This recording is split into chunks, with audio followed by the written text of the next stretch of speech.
Welcome to the first broadcast in Arbinger's latest webinar series, Working Outward, Igniting Growth and Change. One thing we heard come up a lot from many of our participants is this recurring theme, this question of what's next? Over the next 4 webinars and presentations, we're going to look a little more deeply at that question as you all and all of us begin to discover what that means, how we answer that what's next question, both for our organizations and ourselves. This is also being broadcast on YouTube Live, so if you end up with any issues on the Zoom platform, please head over to YouTube, search for Arbinger Institute, and you'll be able to find the live stream there. Also, this presentation is being recorded, so after it's done, sometime later today, you'll receive a link to this presentation in your email. Please, we invite you to share that. It's for everybody to see. After this presentation, Mike is going to be recording a little bit of extra content. He's going to dig a bit more into some practical tools, maybe answer some questions. That recording is going to live exclusively on Arbinger's webpage at arbinger.com/webinars. That's arbinger.com/webinars. If you were to go there now, you'd see Q&As and all of our previous webinars. So I highly recommend going there and signing up and getting all the cool behind the scenes stuff. I want to take a moment to thank all of you who've shared this presentation with your colleagues, your networks, and your friends on social media. It's been very cool to see participants from around the world share their insights and share this content. Many of you, this is your first experience interacting with Arbinger, so welcome. I'm sure you'll get some really valuable stuff here. So as you share this on your social media, please use the hashtag Outward Mindset. That allows us to find you and see what you're posting and find what value you're getting out of this. Today, I have the good fortune of introducing Mike Rener. Mike was first introduced to Arbinger's material 18 years ago. He became a certified facilitator in 2007. From 2009 to 2011, Mike worked as a consultant facilitator for Arbinger, and he came full-time on board in 2011.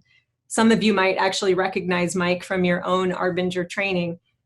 I must say, knowing Mike, that it is my personal pleasure to work with him. He's a great instructor, he's a great teacher, and he really knows what it means to live with an outward mindset. Since joining Arbinger, Mike has worked with organizations spanning all industries, including nonprofits, local governments, small, medium-sized businesses, and large global businesses, where he helps instill the outward mindset and works those practices into their teams. His presentation today, Shifting Sights, How Outward Mindset Creates Lasting Solutions, will teach us, and he'll teach us how we can, given the context of our shared experience all around the globe, how Arbinger material can give us a new way of seeing challenges and more lasting solutions for us, both at home and at work. And with that, Mike Rener. Sarah, thank you so much. It's great to be with you guys. I saw in the chat box as people were introducing themselves, just how many people are joining from Thailand to Oregon to DC and just across the globe, from India. It's just amazing to be with you guys. And so thank you for taking the time to be with us. I want to share with you some thoughts that I've had as of late as I have engaged in conversation with some of our client partners, and also learning some things that have just been happening in my own home. Before I kick things off, what I want to do is just take a quick poll. And so there's going to be a poll that pops up, and this is the way that I want you to think about responding to it. Given what I'm trying to accomplish and feeling, am I feeling am I feeling challenges and stressors and difficulties at home more, or at work more, or perhaps just in my community? And what I mean by in community, that's just like my own neighborhood, right? That's not like a global community. Am I feeling these stressors and difficulties at home? Am I feeling them more at work? Or am I just, maybe I'm not even relating to those two things. Maybe it's just in my community. Go ahead and pick one. Go ahead and pick one, just so that we get a sense of where we're at, where we're thinking, where we're having some challenges and difficulties. Okay. And now can we pull up the results? Let's see. All right, so we have over 56% are at work, 30% are at home, and then just about 14% in my community. So the majority of us are dealing with some of these difficulties and stressors in the workplace. That'll help me as we go through things to provide some context and maybe some examples relative to that. Now, to jump into things, what I want to start with are some just objectives and desired outcomes in each one of these categories. Just generally, let's say. So if we think about what we're trying to do in our businesses, we want to be agile, we want to be able to adjust, we want to be able to be focused, and we certainly want to be creative and innovative for both our customers, but also our team members, right? Well, within our families, we certainly want to have peace and love, a sense of togetherness. We want to have learning, even more so now, right? Since so many of us are homeschooling, and we certainly want to have balance. And in our communities, we want to be able to have social responsibility, unity. We want to have helpfulness. Now, when I was plotting these out, just even giving our global context of today, I started thinking about if we were to have this conversation 6 months ago, wouldn't these objectives and outcomes be very similar? I mean, this is what we would be hoping for even then, wouldn't we? And so the situation that we have now are experiencing has changed. And because of that, it seems like it's really thrown off or has caused us now to adjust at so many other levels. But yet, if we can get grounded back into really what some of these objectives and desired outcomes are, I hope we can use these as a springboard to think, can we instill these in the organizations in which we work and live? So I want to share with you a recent experience, a lesson that I learned recently from my 7-year-old. So I've got a 7-year-old and a 2.5-year-old daughter. And as you could imagine, there's enough of an age gap there that when they get together and play, sometimes that goes well, sometimes it doesn't always go well. In fact, it's the 2.5-year-old who obviously loves to play with her older sister, but in doing so, she sometimes, breaks things, knocks things down, either intentionally or unintentionally, and obviously might damage some things her older sister is playing with. And certainly that causes a certain level of frustration and sometimes anger and blame and sadness, and often sometimes playtime ends with tears. So on one particular night, and as my wife and I too are juggling the taking care of kids and both of us actually having to work from home, I'm able to work from home during the day, and we're able to have dinner together, and then she's able to work on her work projects in the evening. So she retreats to our home office and takes care of that.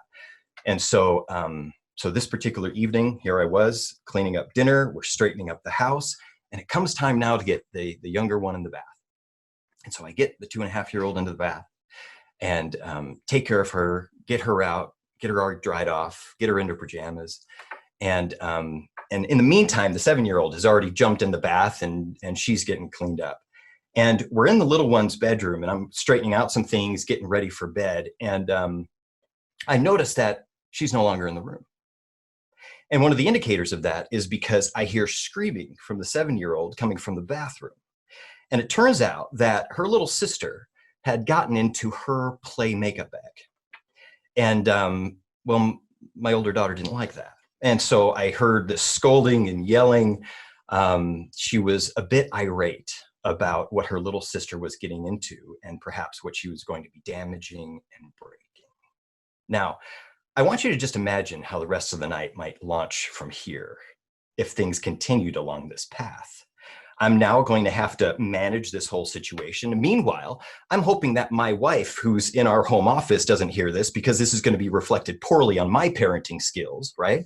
And if I do need to recruit her, we're probably going to end up having to separate the kids. One go this way with one child, one go this way with the other, and take care of the story time and the snack time and the bedtime and the tuck-in time.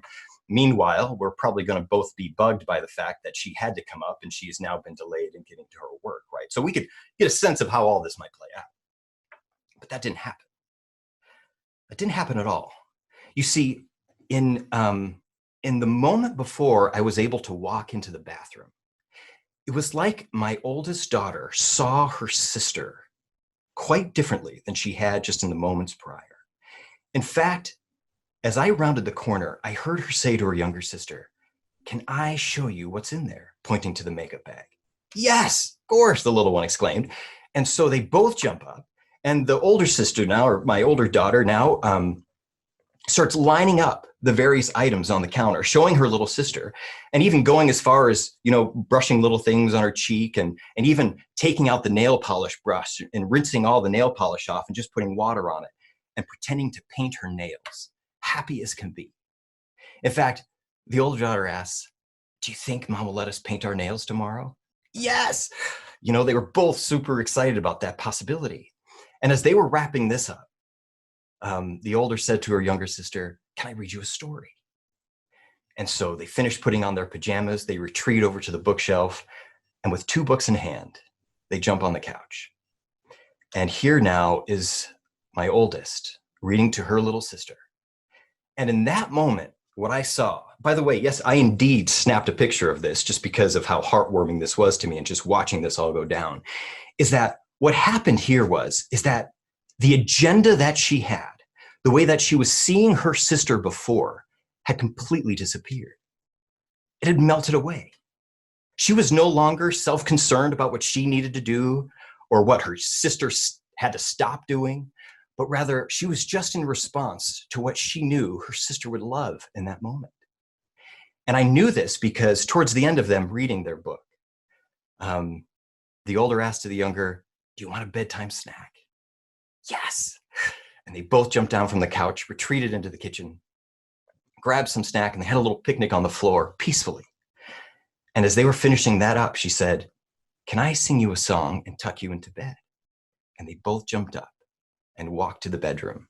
And of course, well, 2 things were in my mind. 1, I just wanted to see how this went down. But 2, I was hoping my wife would actually notice how peaceful it was in the house, right? So that my parenting skills might otherwise be reflected as just superior in this moment, even though nothing of this had anything to do with me and my skills. And so I walk over and I'm looking in the bedroom and I see the oldest throw the youngest into her crib and sing her a song and tuck her in and give her a kiss on the head and wish her a good night's sleep. And that was that. And she walked out of her room just beaming. Now, I don't know how many of you have tried to put a 2.5-year-old to bed lately, but if you would recall any of those moments, usually you put them to bed and then there's about 30 minutes of either ranting or just potential singing and good times before they fall asleep, or you have to either put their clothes back on or sing them to, sleep again, whatever that is. But this time, not a peep from her. And in 5 minutes, she was out. Now, I know in this moment that what I saw here was an example of a shift that we can all make in our life that can drastically change both our experience, but also the experience of those who we impact. So I want to highlight this story by now talking about how there's this fundamental choice that we have, that I can see others in terms of how I impact them. And we see this, right? In this, my example of my daughter here, seeing her sister in this way towards the latter part of the story. And in this sense, that I'm in response to the needs and objectives of others, right? And if you were to even ask my older daughter what she wants most during the evening, you know what she would tell you? She wants story time, she wants snack time, she wants a song, and she wants to be tucked in.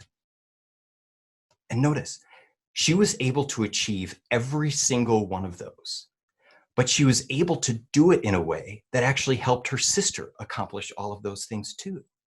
And they had fun while they were doing it, which is another massive objective for children, isn't it? So she was still able to accomplish what she wanted to do, but at the same time help her sister do that as well. Now we all know there's a different kind of experience, right?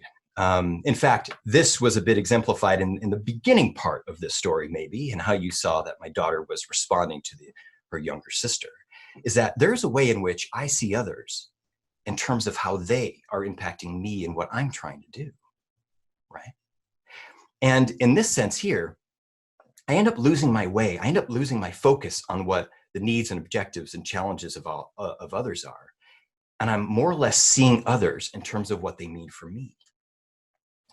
Now, we're going to explore this one a little bit more because I bet a lot of you are thinking this, that some of those challenges, especially on the poll that we took, so many of you are thinking about challenges at work, others at home, few of you in community. What I want us to be thinking about is, how are we seeing the people in our lives amidst those challenges, difficulties, and stressors? And I want us to use this way on the right as a bit of a springboard to talk about some of the implications in our experience here. So let's suppose that this is me over here on the left, and I'm in relationship to somebody else over here on the right, at home or at work, whatever that is. And let's say in the very way that I'm seeing them is that I'm seeing them in terms of how they are impacting me and what I'm trying to achieve. Now, and what we mean by that in terms of what I'm trying to achieve, that might be certainly something that I'm trying to accomplish, but it also might be a certain image of myself that I'm trying to project or defend. And so we end up capturing this way of seeing others in a way of describing this as an inward mindset. But this inward mindset proves to have a certain kind of experience attached to it. And we saw this take shape a little bit with my daughter's experience in the beginning of the story with her sister. The yelling, the scolding, the sadness, right? I want us to reflect, even if it's in the last 24 hours, in the last 48 hours if we need to. I want us to think back at a time that we might be seeing others in our lives in this way, that we are seeing others in terms of how they are impacting me and what I'm trying to accomplish. And in doing so, what I want us to do now, I want us to think about us answering this question in the chat box. What is my experience like when I see another like this?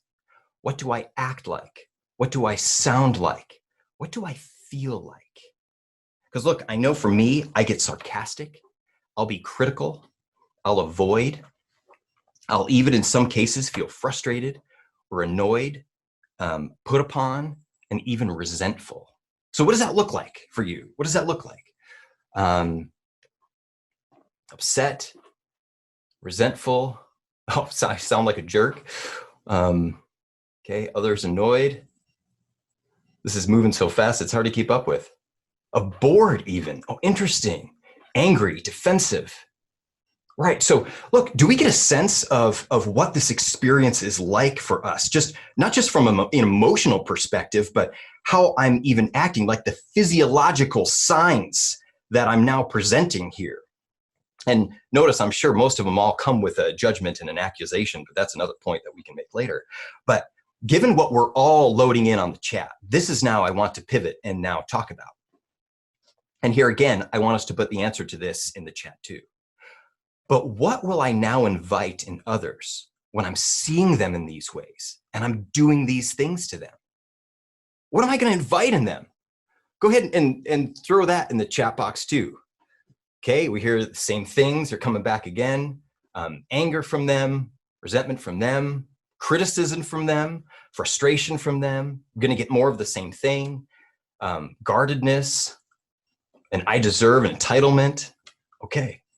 Now, all of these things, you know what picture that they're painting is this. I'm not inviting any kind of collaborative spirit, or I'm not inviting anything that is at a level of togetherness, right? What I am inviting, though, is I'm actually inviting a self-focus in them. Because look, by me having this self-focus, I actually invite others to take on this self-focus too, right? And think about this. Think about the implications of this in the family. In fact, draw on this experience with my daughter. Imagine that this continued. I already painted that picture beforehand where I'd become frustrated. My wife would become bugged and frustrated. My daughter certainly wouldn't have these kind of helpful feelings one to another, or love or togetherness in our house. We could see that when my view of others turns inward like this, I end up inviting others to do the exact same. And because of that, we can see that now, both from my experience of this choice, but also what I invite from others, there's a couple consequences now that come as a result of my choice. And number one is, I invite in others the very things that are contributing to my challenges and my stressors. Isn't that crazy to think about? I'm inviting the very things that are contributing to some of my challenges and problems. And if it's not the very thing, well, what I'm actually inviting others to do is to do other things that I don't like. And number two then is, I end up inviting the very things that keep my company and my family and my community from growing and being connected. And the reason why is because I'm scaling this inward mindset work practice. I'm scaling this self-focus so that everybody now is being invited to actually think about their own needs, their own objectives, their own image, their own things that they're concerned about, rather than really thinking about impact on others. And then lastly, this consequence might actually even prove to be more damaging, is that I end up inviting others to direct their energies elsewhere rather than achieving the organization's results. Isn't that crazy? Because look, this is actually what we're saying, that as leaders, whether that be managers in an organization or as parents, it will be bad enough if we just killed motivation through this inward mindset that I'm having. But we actually do worse. We end up succeeding in turning people's motivation and creativity against us. Here's an example of what I mean by this. Let's throw ourselves back when we were teenagers, right? When we were teenagers, we had certain rules at home, we had certain rules at school, we had certain school rules in society, and even moral rules that we might have subscribed to. And we know when we've adopted this self-focus when we were teenagers, we used our creativity and innovation and ingenuity to break and bend those rules, didn't we?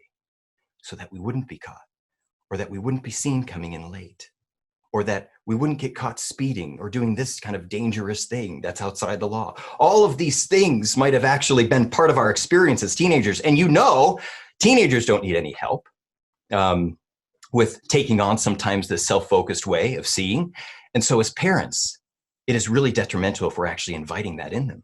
And think about the implications now in the workplace. If I'm a manager or a leader in the workplace and I'm inviting this, I'm actually inviting people to use their creativity and go, rather than helping it advance our organization's objectives, that they actually go home and they use their creativity and innovation to actually innovate in their garage and in their homes and develop some kind of other product that they start their own company with.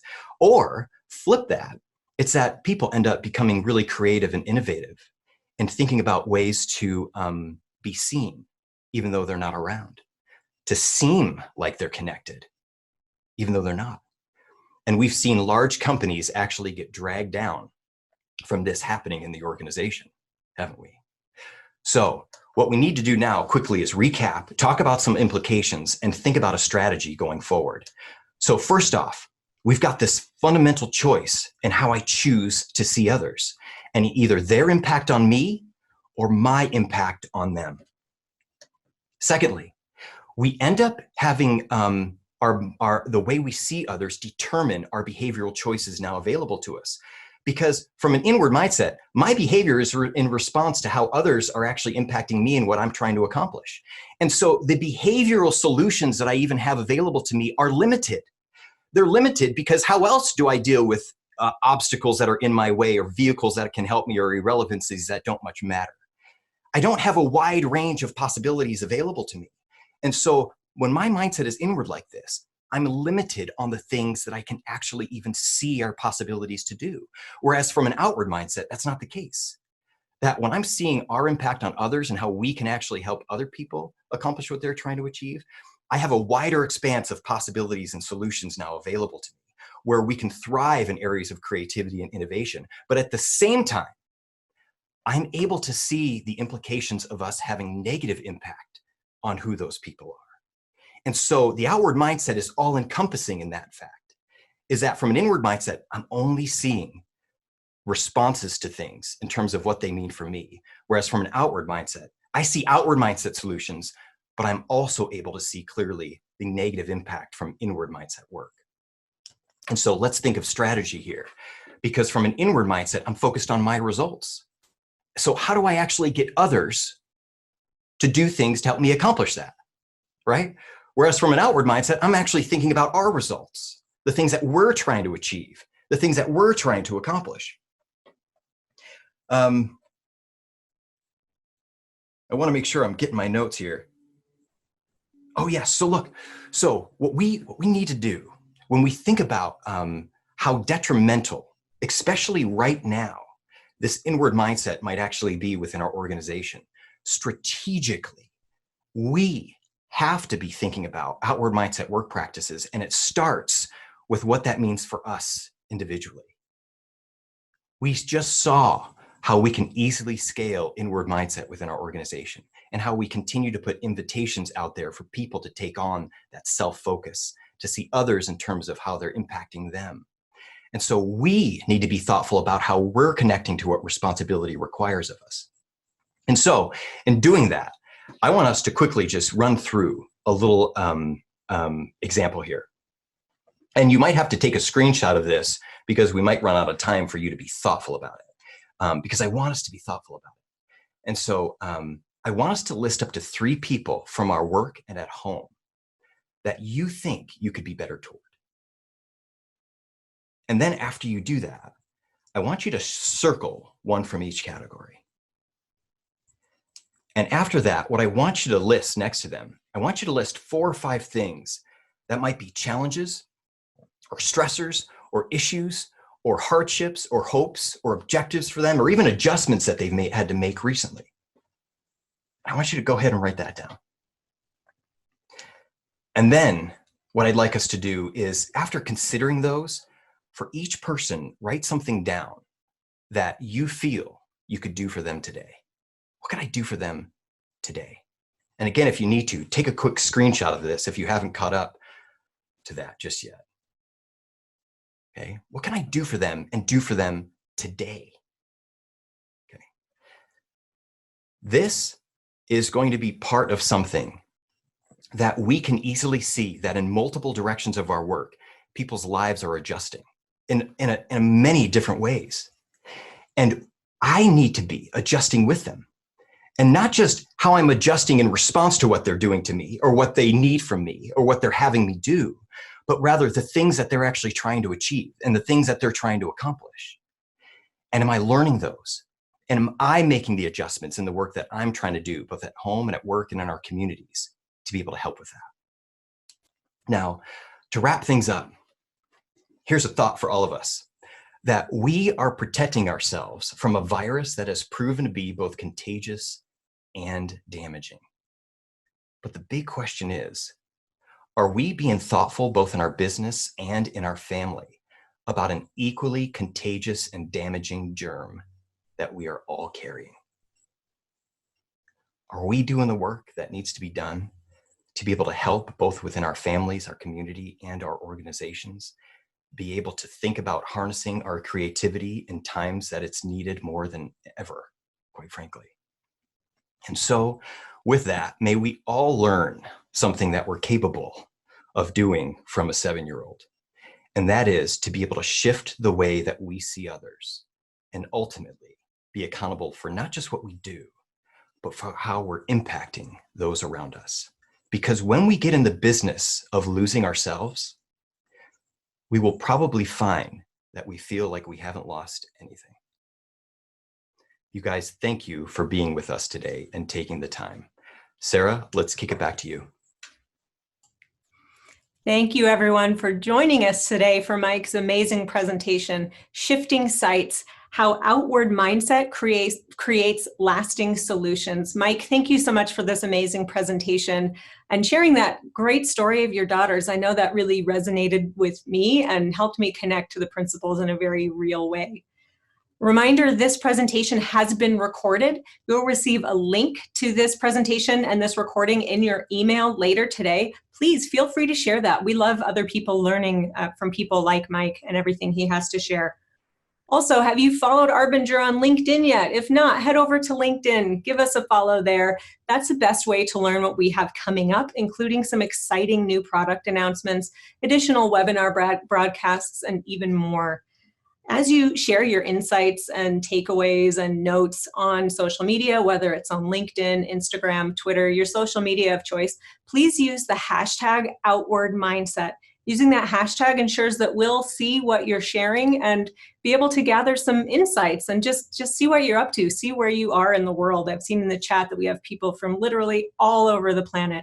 I haven't actually mentioned it to anybody else here, but I will personally be looking at people posting with the Outward Mindset hashtag and giving away just a couple of thank you gifts to a few of you. Tomorrow, we have the pleasure of hearing from Senior Consultant and Master Arbinger Facilitator, Beth Hannon. Beth is going to be picking up the baton from Mike and continuing in her presentation, Proactivity, Preparation, and Responsiveness, Insights on how to move forward. Thank you all so much for being with us here today, and we will see you tomorrow.